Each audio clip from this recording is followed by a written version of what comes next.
प्रणाम जी। बिंद में सिंध समायो रे साधो, बिंद में सिंध समाया, त्रैगुण स्वरूप खोजत भय विस्मय पर अलग न जाए लखाया। बिंद का मतलब है ये संसार और सिंध का मतलब वो परम धाम, परमात्मा की सत्ता इस संसार में समाई हुई है। बिंद का मतलब बहुत छोटा सा और सिंध का मतलब है सागर।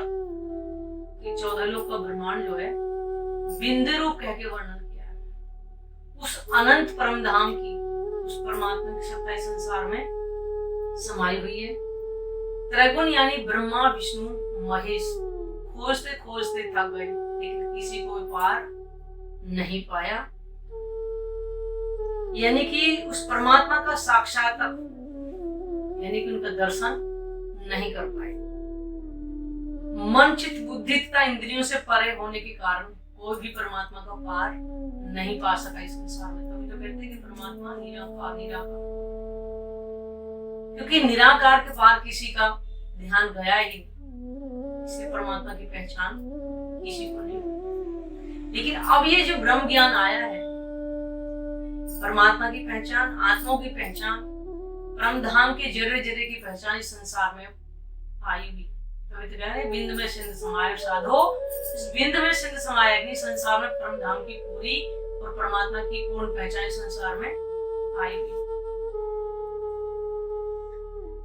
वेद अगम कहे उल्टे पीछे, नेत नेत कर गाया, खबर ने पड़ी बिंद उपजे कहाँ थे, काथे नाम निगम धराया। किसी को यही नहीं पता चला कि बिंद यानी ब्रह्मांड कहाँ से पैदा हुआ है, यानी इसको बनाने वाला कौन है।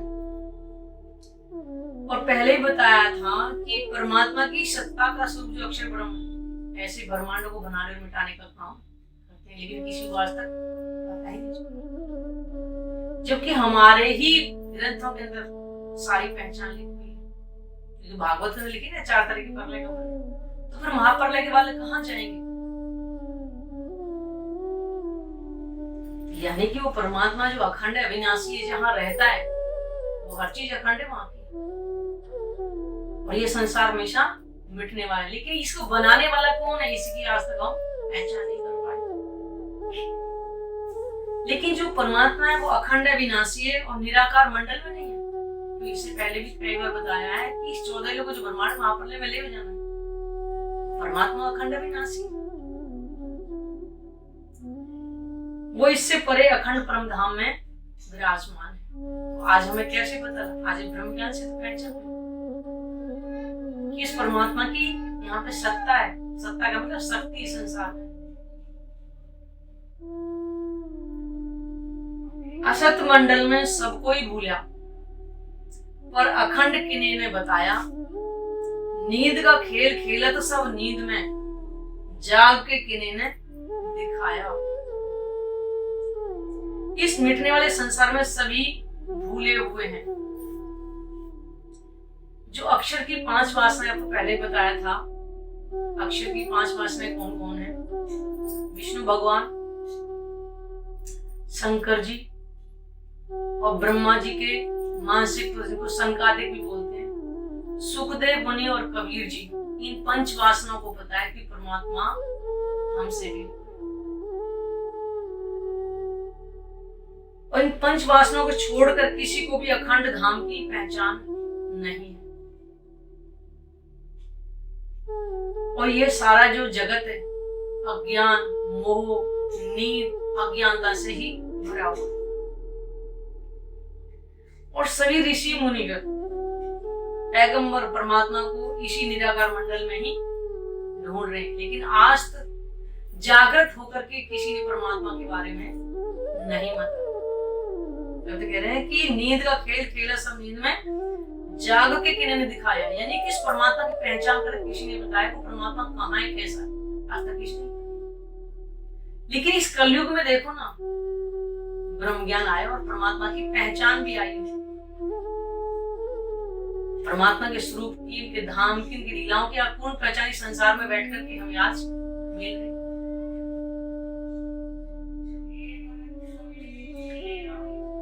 सुपन की श्रेष्ठ वैराट सुपन का, झूठे सांच न पाया। यानी कि सपने का ही ब्रह्मांड है और इसमें जो जीव हैं वो भी सब सपने के ही है। और इसमें आकर के भी जो आत्माएं जो सत्य की है वो भी अपने आप को भूल गई।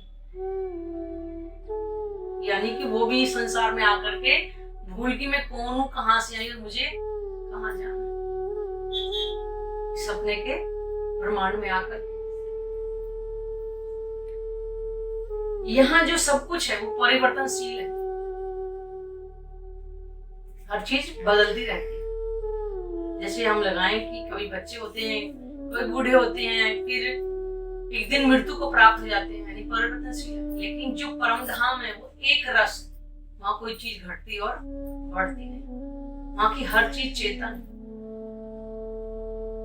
यहाँ पे कोई चीज चेतन नहीं। इसलिए कहते हैं कि सुपन की सृष्टि, यानी कि ये सपने के ब्रह्मांड में ही वो पारब्रह्म की पहचान आई है, जिससे हम आज पहचान करेंगे परमात्मा की, कि परमात्मा कैसा है।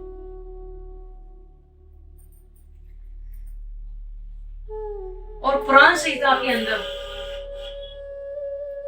ये साफ साफ लिखा हुआ है कि वो आत्माएं संसार में खेल देखने आएंगी तो बहुत दुख को देखेंगे,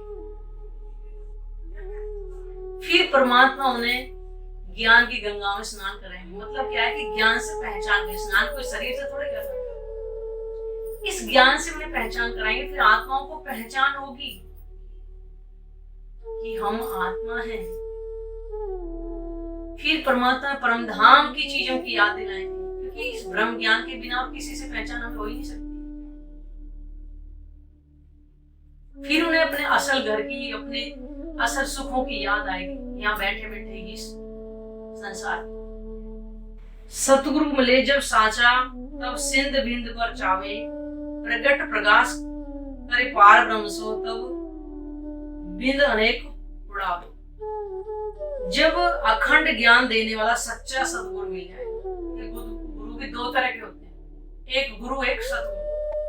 गुरु का मतलब है जो इसी ज्ञान में उलझाए रखते हैं संसार के कर्म कांड की बात। एक सतगुरु हो जाता है जो सत्य की पहचान कराता है, वो खुद सत्य की पहचान करेगा और हमें भी पहचान करेगा। इसलिए कहते हैं ना, जब अखंड का ज्ञान देने वाला सच्चा सतगुरु मिल जाएगा, तब इस मायावी जगत की पार ब्रह्म की पहचान हमें हो जाएगी।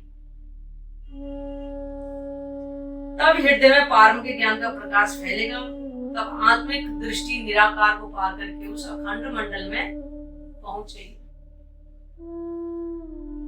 और जब आत्मिक दृष्टि संसार से, ब्रह्मांड से परे, बेहद बेहद से भी परे इस परम धाम के अंदर उतर जाएगी, तो हमें उन सुखों की यहाँ बैठे बैठे ही याद। और हम आत्म भाव लेकर के जब डेली इस वाणी का मंथन करेंगे, चिंतन करेंगे, ध्यान करेंगे,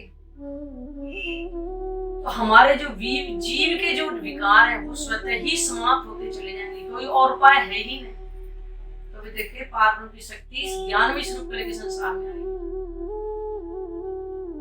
तो कहते हैं पाक ना हो ये पानी, चाहिए रस का जल, नहाइए के जमान में, तब हो ये निर्मल। यहाँ बैठे बैठे ही हम उस जोए नदी, जिसको जमुना जी बोलते हैं, जो कि कुरान के अंदर हौज और जोए करके वर्णन किया। जोए का मतलब है वो जमुना जी, उसमें हम यहाँ बैठे बैठे ही चितवन के द्वारा झीलना करें, यानी स्नान करें उस परम धाम में जहाँ हमारे मूल तन बैठे हैं। उस मूल में आवे अपनी सुरता को लेके जाएं। जब हम हमेशा इसी चिंतन में बढ़ेंगे तो इस संसार के जो विकार है वो समाप्त हो जाएंगे। फिर हमें अपने स्वरूप की पहचान होगी, परमात्मा की पहचान होगी, अपने सुखों की याद आएगी, तो इस संसार हमसे एक दिन धीरे धीरे करके छूट जाएगा और इस तरह से हम आवागम से मुक्ति पाएंगे। प्रणाम जी।